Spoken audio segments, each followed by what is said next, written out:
Record on this computer, all right. Tajjeb, suppost. Mela, hello, Emanuel Mifsud.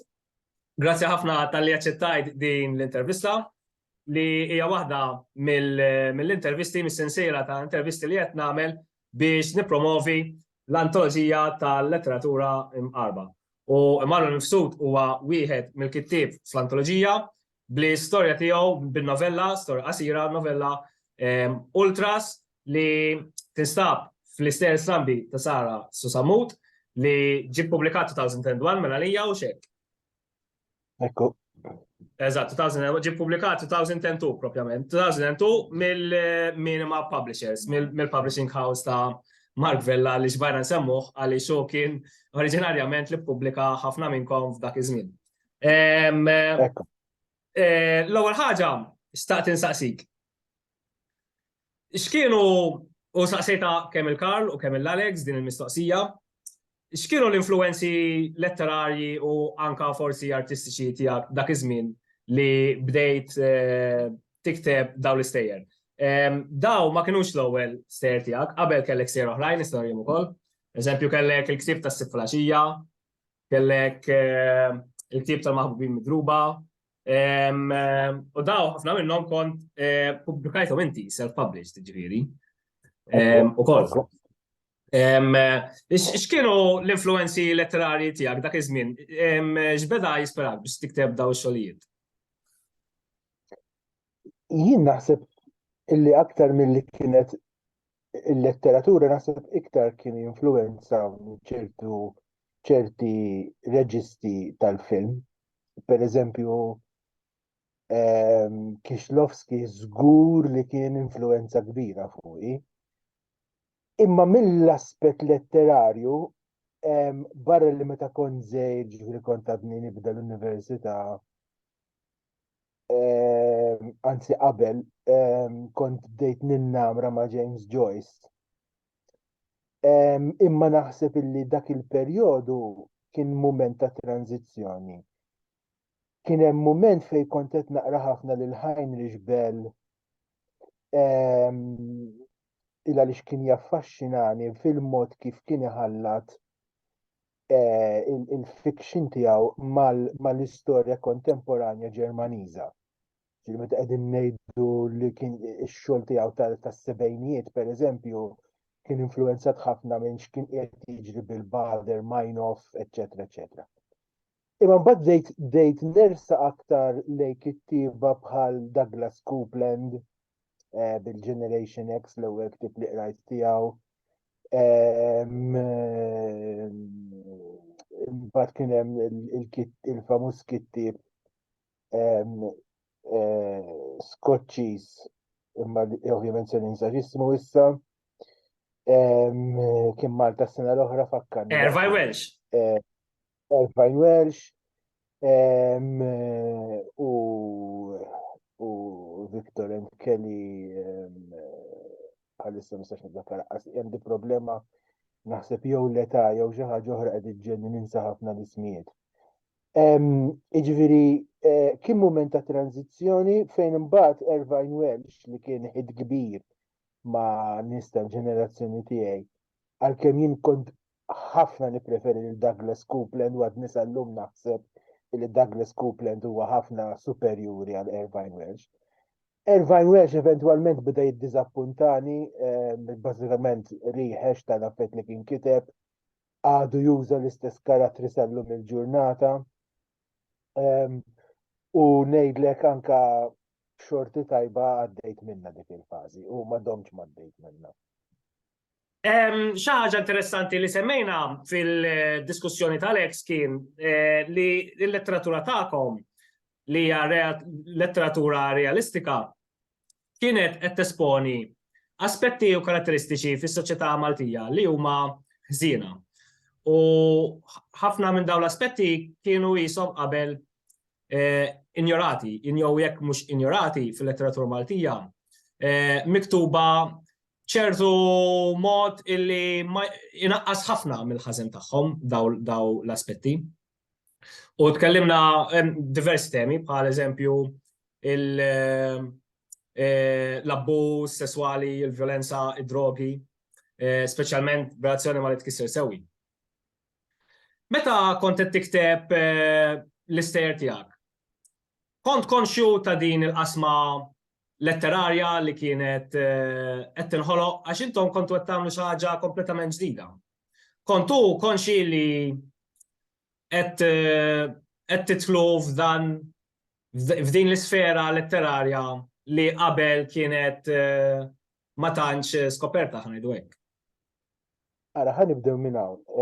Illa lix da li jiġri u dan għamiltu jiena wkoll mhux se noqgħod indur mal-lewża. Meta bnedem jibda jikteb, x'aktarx jgħaddi minn fażi illi jibda jaħseb illi ubtelat ix-xemx għax twilitin sewwa. Id-diskors dwar il-ħażen jekk ħansejħulu hekk kien diġà miktub minn kittieba jien naf ġifieri jekk nieħdu pereżempju l-Ġużellu l-Mercer kien ġa tkellem fuq l-adulterju bl-iktar mod ovvju u miftuħ. Kien diġà tkellem fuq nies li iqaħbu l-uliedhom u lil marthom. Da, Ġużellu l-Mercer qed insemmu. Oliver Friġġieri ngħidu aħna fl-Istramp kien diġà introduċa l-omosessualità. Jiġifieri jien ma naħsibx li aħna kif tgħid ħloqna xi ħaġa ġdida.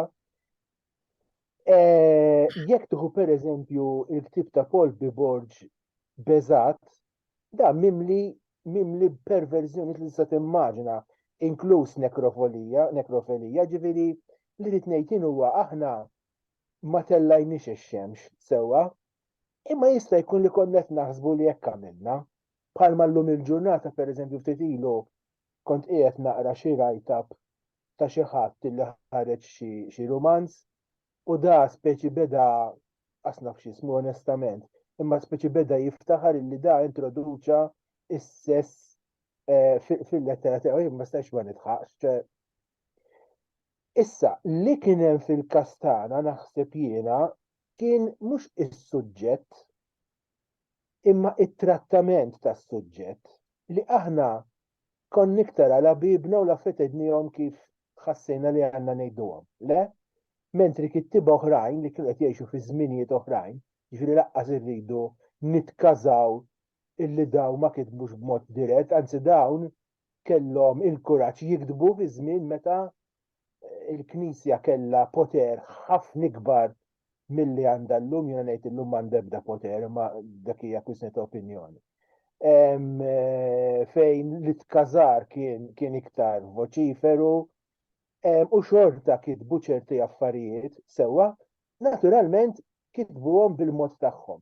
Mentri aħna konni iktar diretti, forsi, konni iktar grafiċi ukoll barra li diretti, imma dil kwistjoni tal-grafiċità li nagħtiha importanza kbira kien mument li ma kienx tagħna biss, pereżempju, xi ġimagħtejn ilu jew ġimgħa l-oħra ma nafx meta kien hemm dan il-famuż rapport mill-qorti li der fuq tvm.com jew x'ismu l-website tal-Istazzjon Nazzjonali fejn qatt jispjegalna bid-dettalji kollha dak li kienet jimmaġina li ġi x-xitan jew ma nafx għamel u beda bażikament jgħix dil-ħajja sesswali attiva ħafna ma' l-arusa u għamma. Jiġifieri li rrid ngħid huwa din il-mewġa li nkunu aktar espliċiti ma laqtitx lil kittieba biss, forsi laqtet lilna l-ewwel ma mbagħad imxiet ukoll għall-ġurnalisti u x'naf jien. Ma titqis ukoll illi aħna konna esposti aktar għal pornografija pereżempju, le, l-ewwel kien hemm il-famus City Lights il-Belt u mbagħad li kien ilu jeżisti snin twal. Imma mbagħad kellna l-internet ara ma kienx hemm dik il-mistħija li jaraw deħel is-City Lights le. U mhux il-pornografija biss, imma affarijiet oħrajn illi n-nies bdew jiddiskutu b'mod aktar apert għax kienu aktar aċċessibbli. L-aċċessibilità għamlet id-differenza kollha fl-opinjoni tiegħi. Titqis ukoll li anke fejn tidħol letteratura, ġieli tinsiex illi kellek il-famuż indiċi tal-kotba qabel u kotba kbar li aħna nqisuhom klassiċi tal-modernizmu, daw kienu ċensurati, kienu benjati, mentri aħna ma kenniex din il-problema. Ġieli f'dan is-sens għamilna xi ħaġa ġdida x'kellna iktar aċċessibilità milli kellu ħaddieħor. ħaġa interessanti li semmejt li vera forsi ma tantx għad ħsib fuq għajjena li il-moviment letterarju tagħkom ħanajdu hekk forsi influenza il-ġurnalizmu biex ikun iktar grafiku. X'taħseb li l-letteratura Maltija kellha mela fl-influenza tal-ġurnalizmu Malti f'dawn l-aħħar 25 sena? Jekk kienx hemm influenza wkoll? Jina aktar naħseb li spiegajtu li ħażin. Mhux li aħna influenzajna lill-ġurnalisti, ma li kemm il-ġurnalisti u kemm aħna għaddejna mill-istess mewġa. Issa, fil-ġurnalizmu forsi deret aktar tard. Għaliex? Għax il-ġurnalizmu mhux daqstant kreattiv daqskemm huwa ovvjament il-letteratura. Jienu f'dak is-sens ma nasibx li aħna influenzajna lill-ġurnalisti, ma jiena qas ma tgħaddilix minn moħħi. Imma kellu jkun hemm xi ħadd li qisu jaqbes kif tajt, jew jgħaddi jagħmel l-ewwel pass, eżatt, u kienu l-kittieba. Eżatt, kienu l-kittieba, m'għandix dubju. Ġifieri l-kittieba jistgħu jkunu pionieri ta' kif naħsbu nitkellmu naraw l-affarijiet fis-soċjetà, forsi. Iva, ekku, kienu l-pionieri. Imma l-istessa u ma naħsibx li aħna konna l-ewwel eżempju ta' kittiba li kienu pionieri. Ġifieri jien naħseb kull bidu ta' moviment, jekk hemm moviment, kellu l-pionieri tiegħu hekk. Dik naħseb l-istorja jien. Ovvjament, wara li għadda dak iż-żmien li mhuwiex ħafna żmien storikament għax 25 sena kull maddew, imma minkejja li għaddew 25 sena Malta bidlet ħafna. Kważi ċertu affarijiet qasbis huma komparabbli. Kif rajt inti il-Malta tinbidel f'dawn il-25 sena? Ġifieri inti kont tikteb dawk l-istejjer dak iż-żmien u ħafna minn dawn l-istejjer kienu jkollhom aspetti ħżiena fis-soċjetà. ċertu minn dawn l-aspetti, eżempju l-abbuż sesswali illum m'għadux daqshekk moħbi, daqs qabel, forsi qed għandna ħafna problemi, mhux forsi qed għandna ħafna problemi, imma għaw iktar awareness, għaw iktar nies li qed jitressqu l-qorti, eċetera, eċetera. Kif taħseb li rajt il-Malta tinbidel minn daw it-temi wkoll?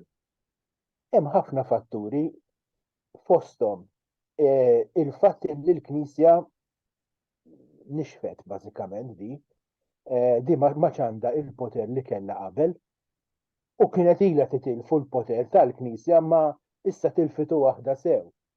Ġifieri meta tqis pereżempju il-mod kif il-Knisja tilfet il-referendum tad-divorzju illi min mexxa il-kampanja min-naħa tal-Knisja ammetta illi kellhom ħanx li se jitilfu ma mhux bil-marġni li tilfuh.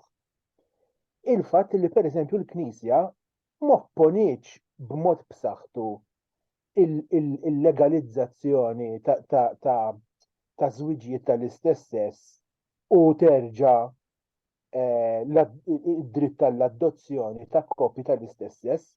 Ġifieri meta tikkompara x'għamlet il-Knisja Maltija u ngħidu aħna x'għamlet il-Knisja Franċiża meta aħna nqisu Franza il-pajjiż l-iktar avangard jew wieħed mill-iktar pajjiżi avangard tal-Ewropa, il-Knisja hemmhekk kienet ħafna iktar militanti kontra mentri hawn speċi kif wieħed jistenna esprimit ruħha li hija kontra m'għamlitx x'naqbad ngħid kruċjati fit-toroq u x'nafien. Issa x'għad jistgħid imma fuq l-abort qiegħda tkun iktar voċifera. Attwalment jien ma naħsibx li l-Knisja l-aktar qiegħda tkun voċifera kontra l-abort, naħseb li huma forzi oħrajn barra mill-Knisja, jiġifieri mela konti qed ngħid, il-fatt li l-Knisja ma baqgħetx iktar b'saħħitha, dik hija bidla fl-opinjoni tiegħi enormi.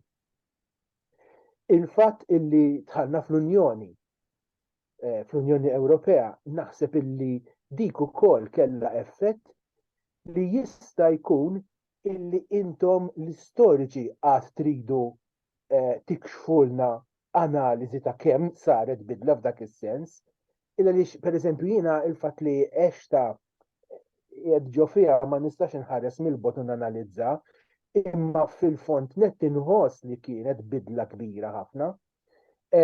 Il-fatt imbagħad l-avvanzi enormi fit-teknoloġija, enormi l-avvanzi, ġifieri għandek il-cable TV l-ewwel pass, imbagħad it-telefonija ċellulari, il-fatt li imbagħad l-internet naturalment. Daw kienu bidliet li mhux għalina biss kienu bidliet enormi, kienu bidliet enormi għad-dinja kollha, inkluż aħna.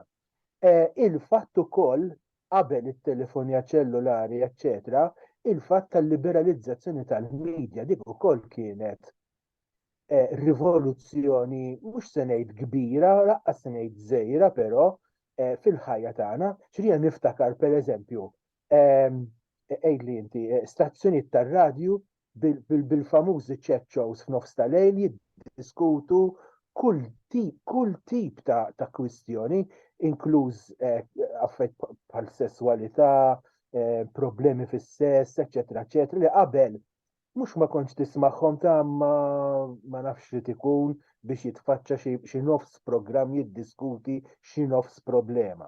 Ġieli dik ukoll kienet xi ħaġa li ħolqot bidla kbira. Ovvijament mhux kull bidla kienet pożittiva, ħalli ngħiduha wkoll, ġifieri kien hemm ċerti bidliet illi naħseb kienu daqsxejn ta' tumakki fuq rasna wkoll. Pereżempju, il-fatt illi il-liberalizzazzjoni tal-medja fissret li jkollok iż-żewġ partiti bir-radjiet u t-televisions tagħhom dik kienet daqqa ta' kbira d-demokrazija fl-opinjoni tiegħi. Ħansaqsik xi ħaġa waqt li kont titkellem, referejt għal-radju tas-sib filgħaxija. U ġietni idea relatata ma' dak li qed tgħid. Għaliex inti fil-ktieb tas-sib filgħaxija għandek storja jisimha ir-radju, il-programm tar-radju x'hekk, jekk min isser żball. Xi ħaġa hekk. U jien ukoll niftakar ir-radju, eżatt. U jien ukoll niftakar illi meta kont kap tal-Kunsill Nazzjonali tal-Ktieb kont għamilt programm bit-titlu influenzat minn fuq din l-istorja fil-fatt. Insejx kien it-titlu eżatt tal-programm biex għamilt ħafna affarijiet meta kont fil-Kunsill, imma l-istorja kienet impressjonatni dak iż-żmien u bqajt niftakarha għaliex kienet isa tenkapsula jew tirrappreżenta ħanajtek ħafna mill-ispirtu tax-xogħlijiet tiegħek ta' dak iż-żmien. U x-xogħlijiet tiegħek ta' dak iż-żmien kienu jirrappreżentaw il-Malta bħala pajjiż ta' dwejja. Issa ta' dwejja biex inkun preċiż ħanuża l-kelma bl-Ingliż għax dwejja bil-Malti se tfisser ħafna affarijiet, but bl-Ingliż kieku ngħid it was a very sad place. U fil-fatt li ser tiegħek huma involut hemm ħafna nies illi għandhom ħafna konflitti, anka nies eżempju sinjuri jew li minn barra jew għandhom il-poter li minn barra jidru, eżempju l-politiku qed jaqleb għall-mara, għandu l-affairs, għandu ħafna nkwiet, ħafna stress, ġifieri hemm qisu din l-atmosfera fl-istejjer tiegħek li tibda qisek tara Malta tan-90s bħala a very sad place. U l-istorja tar-radju tenkapsulada għaliex l-istorja tar-radju hija storja fejn fis-sib filgħaxija għandek programm tar-radju u jċemplu n-nies u jqogħdu jitkellmu fuq il-problemi tagħhom. U jibdew jgħidu sigriti anka profondi tagħhom li ma tippretendix u daw jibdew jgħidu apertament, pubblikament. Għadek tara il-Malta, ovvjament nimmaġina li inti imbdilt fil-ħsieb ukoll għax da ilu, imma Kif tara l-Malta minn dak, taħseb li nbidlet Malta minn dak l-ispirtu li inti kont proġettajt fil-kodba tiegħek dak iż-żmien? Jina ħanejlek għara dak iż-żmien kelli ċerti preokkupazzjonijiet dwar Malta u rrid inżid għax l-ewwel bdejna bl-influenzi dak iż-żmien kont qed naqra ħafna l-Foucault tal-bidu u kont influenzat ħafna mit-teoriji tal-poter tiegħu u l-ktieb tas-sitt filgħaxija jagħmel referenzi għalih għall-idea tiegħu u anke l-ktieb tal-Magħbub Midruba aktar u aktar. Dak iż-żmien kont ippreokkupat ħafna jien fuq kif il-medja li kienet novità il-fatt li il-medja kienet liberalizzata kont preokkupati jew intrigat bil-mod kif il-medja kienet qiegħda tinfluwenza lil Maltin, il-fatt li kellek din in-novità isek skonna isna tfal li tarawna ġugarel ġdid, le? Bħal meta jkollok tifla jew tifel tiegħek ġugarel ġdid il-ħin kollu tilab bihom mbagħad tinsih wara jumejn.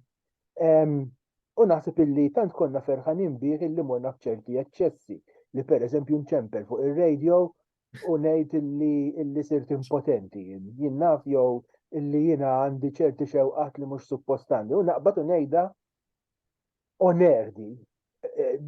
U kif tgħid live on air. Le, kien hemm ħafna minn daw. U mbagħad kellek l-assurditajiet u l-istupitaġnijiet niftakar ċerti programmi fuq daw ir-radios kienu ċempel xi ħadd. Jiena rrid niddedika diska u jagħmel lista sħiħa ta' nies li qed jiddekalhom diska. 5 minuti wara ċempel waħda minn daw il-lista u tagħmel l-istess.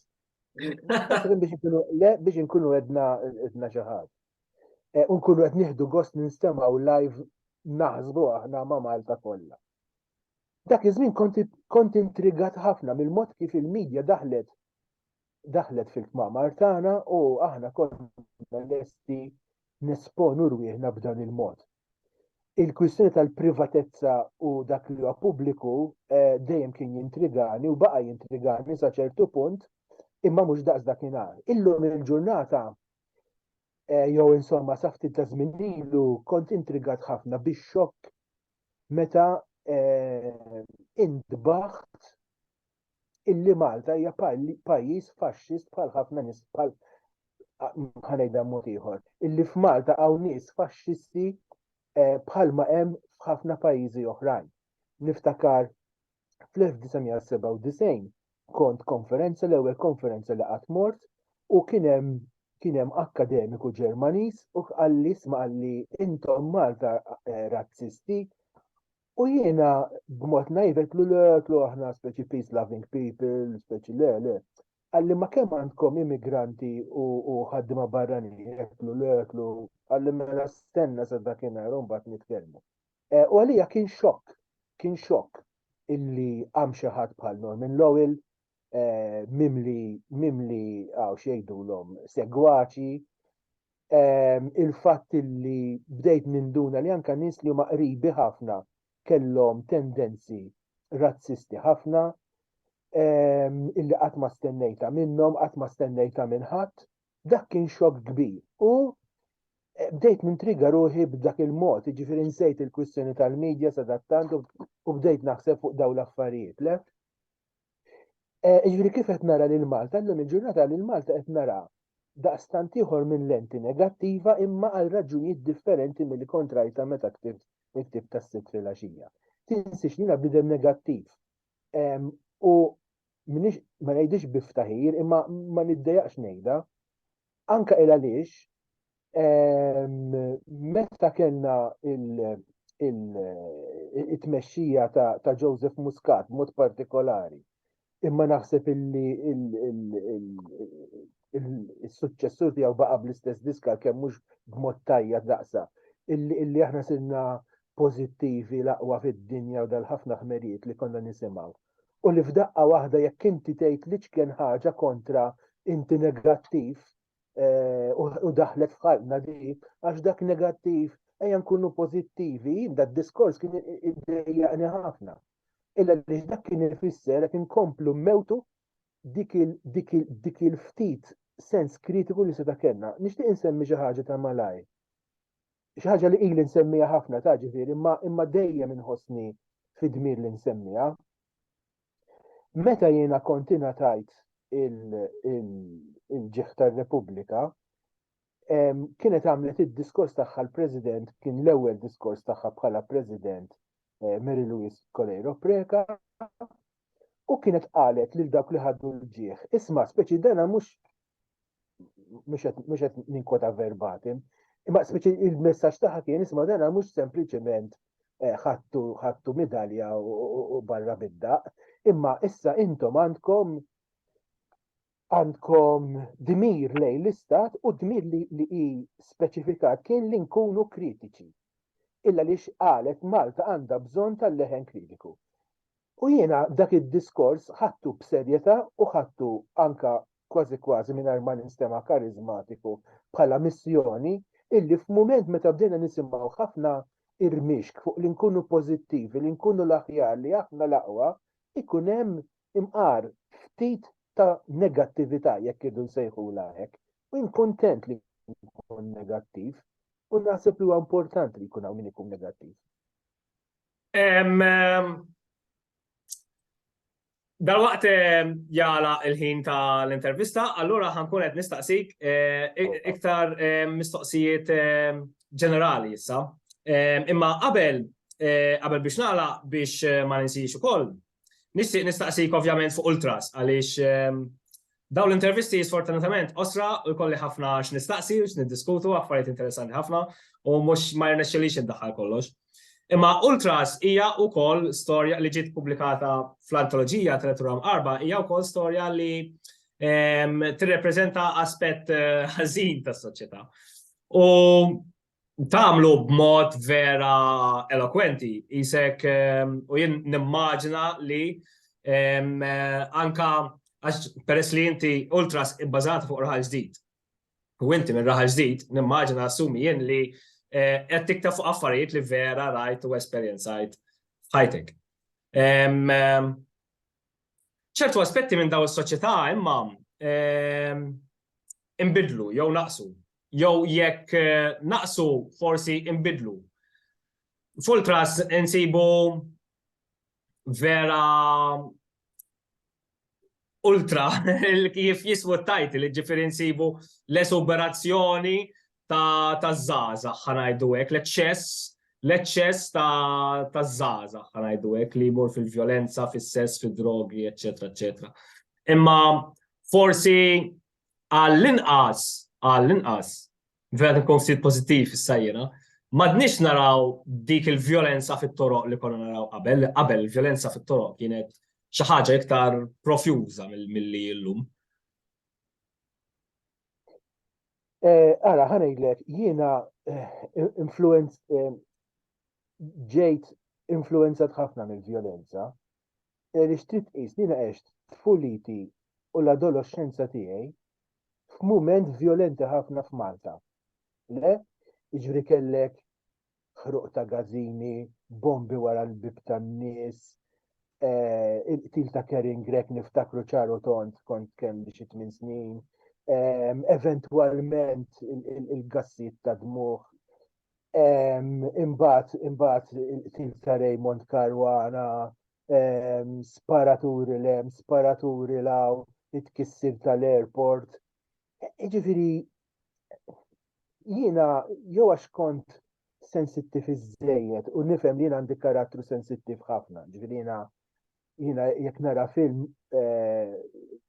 ma niddeqx ngħid li jbikkini nar ma nibki, ġifieri jien bnedem sensittiv u ma nafx inżomm mas-sensittività. Dak iż-żmien meta kont tifel ma kontx naf kif noħroġ, mbagħad eventwalment nixta bil-kidba. Jiġifieri dawn l-istejjer li fihom element b'saħħtu ta' vjolenza, naħseb issa li nħares lura x'għandi ċertità, naħseb huwa kollu release ta' kemm kont bniedem tens ħafna fit-tfuliti u fl-adolescenza tiegħi minħabba il-każi spissi ta' violenza li kien hawn. Ovvjament, tkellim fuq il-violenza politika imma tkellim fuq violenzi oħrajn. Ma jien naħseb illi tant xrobt minna dil-violenza illi irridet toħroġ, irrid infakrek ukoll illi ma nafx b'sena waħda kemm ili ngħix li fuq livell internazzjonali ma kienx hawn xi gwerra, ma kienx hawn xi konflitt għaddej, le?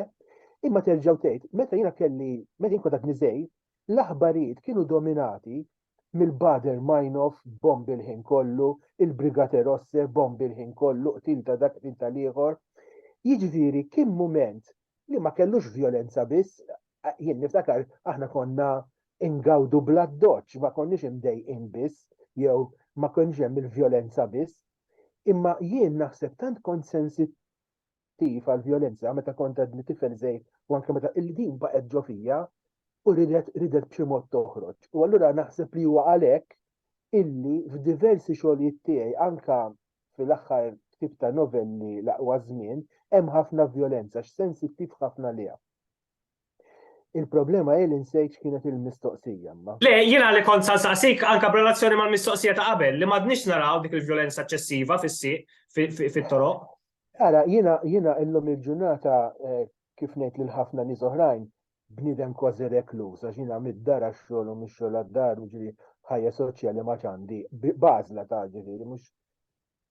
Ġifieri m'għadniex intaċ mad-dinja bħalma kont qabel, imma mill-ftit li għadni l-impressjoni tiegħi li għataw ħafna violenza, għadna kif assistejna fil-bidu ta' dil-ġimgħa waħda mill-iktar ġesti violenti li qatt rajt jiena. Qed insemmi l-każ tal-Gżira u l-Insida fejn jiġi hemm. Ġifieri kellna l-każ ta' dik il-mara trans li nqatlet le każ ta' ma nafx kemm il-sena. 18 sena ilu hekk. Fl-istess waqt kien hemm il-każ tal-qorti ta' dak il-ġuvni li kien jivviolenta lill-arusa u lill-omma. Kellna l-każ ta' tfajla Pollakka le l-impressjoni tiegħi mhijiex li l-vjolenza naqset. Il-vjolenza għadha hemm għax naħseb illi il-vjolenza kienet hemm minn dejjem. Jiġri waqt illi naħseb li Malta nbidlet, imbagħad fl-istess waqt forsi b'daqsxejn ta' ironija, se ngħid ukoll li attwalment id-dinja ma naħsibx li nbidlet daqstant jiena, ġifieri hemm ċerti affarijiet fil-wiċċ li nbidlu, imma l-qiegħ baqa' dejjem l-istess. Il-gwerer ilhom jeżistu minn dejjem, l-istupru ilu jeżisti minn dejjem, il-vjolenza l-qtil, l-atti kriminali ilhom jeżistu minn dejjem, l-abbuż bid-drogi kien jeżisti minn dejjem. Jien naf semmi li trid kien jeżisti minn dejjem mhux. Grazzi ħafna, Manuel. Bħalissa naf li inti taqra ħafna kodba, x'qed taqra bħalissa? Mela, jiena l-ewwel ix-xogħol tiegħi jitlob li naqra sewwa, ġifieri hemm il-qari tax-xogħol li ġeneralment ikun draj ħafna ma imma qiegħed naqra ħafna fuq Santa Maria Maddalena bħalissa li minn dejjem kelli ġibda leha din il-persuna, mimlija miti, mimlija preġudizzi, u ili ftit, ta' ġifieri imma dejjem niskopri kodba ġodda u nixtrihom u naqra. Ġifieri bażikament ħafna qari fuq Santa Maria Maddalena bħalissa, bażikament dak huwa l-qari, barra l-qari tax-xogħol. X'inhuma l-aħħar xogħlijiet letterarji Maltin li jogħġbuk? Mela, kont qed naqra daw l-aħħar jumej tlieta kemm qed naqra l-aħħar xogħlijiet poetiċi ta' Lian Ellul, ta' Antoine Cassar, ta' Nadja Mifsud, kont qed naqra sew daw ix-xogħlijiet. U naħseb illi dak kien l-aħħar xogħol bil-Malti qed naqra ġiet nitkellmu fuq il-bieraħ. Tal-bieraħ stess kont qed naqra wieħed minn daw il-chapbooks illi ħarġu propju ftit ta' żmien ilu. Dak. Grazie ħafna, Manuel. Kienet intervista interessanti, nispera li konna opportunità il-qoddim li nerġaw nipublikaw xi xogħol tiegħek u nerġaw nagħmlu diskussjonijiet interessanti bħal daw.